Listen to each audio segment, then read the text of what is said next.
Why do humans worship at all? A few years ago, my brother and I had a debate about worship, not the church version, not the Bible verses, but the root of it. Where does that impulse come from? I remember arguing from a particular angle. If worship is innate in human beings, then whether or not a specific religion exists, humans would still have ended up worshipping something. It would not matter what God it is. The impulse would still express itself somewhere. That was my position. If hunger is innate, food will be sought. If the desire for belonging is innate, community will be formed. So if worship is innate, something will be worshipped. Then the question becomes uncomfortable. Did that innate desire create God?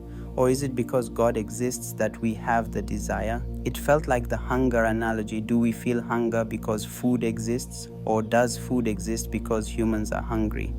That was the tension. As I thought about it again recently, I began to notice something else. There are impulses in human beings that are not always tied to tangible objects. Take dancing. Music is not something you can hold in your hand like bread, but humans respond to it. We move, we sway, we dance. Something in us answers something we cannot physically grasp. So maybe worship belongs in that category, an impulse that responds to something that is not immediately tangible. But then I paused on the word itself. What does worship actually mean? It implies honor, devotion, yielding, submitting your power to something else, assigning ultimate worth to something. That shifted my thinking. Maybe worship is less about ritual and more about power.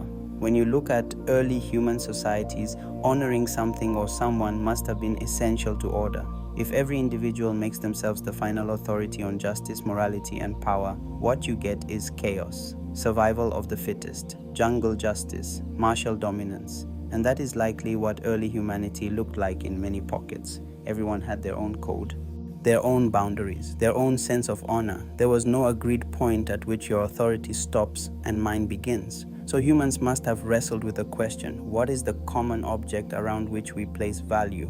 If we are going to live together, what limits us? Historically, one answer was simple. We placed honor in powerful humans. In my own Yoruba culture, figures like Sango, Ogun, and Oya are remembered as humans whose feats were so extraordinary that they became deified.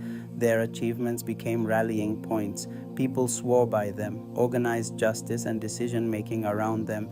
Their names carried authority. This pattern appears across cultures. Kings become divine, warriors become sacred, founders become mythic. So perhaps the earliest form of worship was honoring power within the human frame. But that solution carries a flaw. Humans are mutable, they are flawed, they die.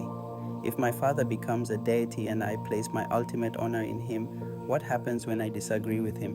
What if he is selfish? What if he changes? What if he dies? If a hero becomes the standard and another hero surpasses him, who then becomes ultimate? Human-centered worship is unstable, and maybe that instability is what pushed humanity further. If values are going to survive generations, the object that anchors them cannot be temporary. It cannot be subject to mood or mortality. It cannot die. So here is the deeper fork in the road. Did humans needing stability create the concept of an eternal, immutable, perfect being to serve as the ultimate anchor for worship?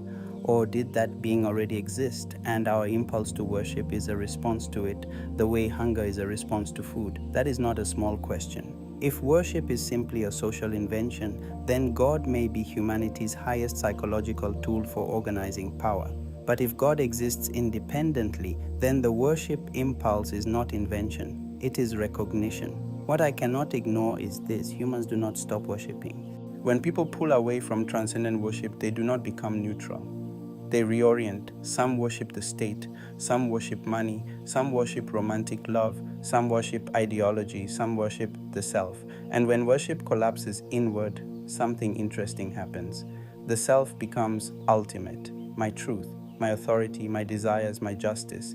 That is where narcissism quietly grows. Because if everyone becomes a law unto themselves, we return to the early problem: chaos, constant negotiation of power, no shared ceiling above us. And that brings me back to something that felt clearer the more I thought about it. Worship might be humanity's way of placing a ceiling on power. To worship something greater than yourself is to admit you are not ultimate. It defines where your authority ends, it restrains conquest, it humbles ego, it stabilizes justice. Without that ceiling, humans expand until they collide.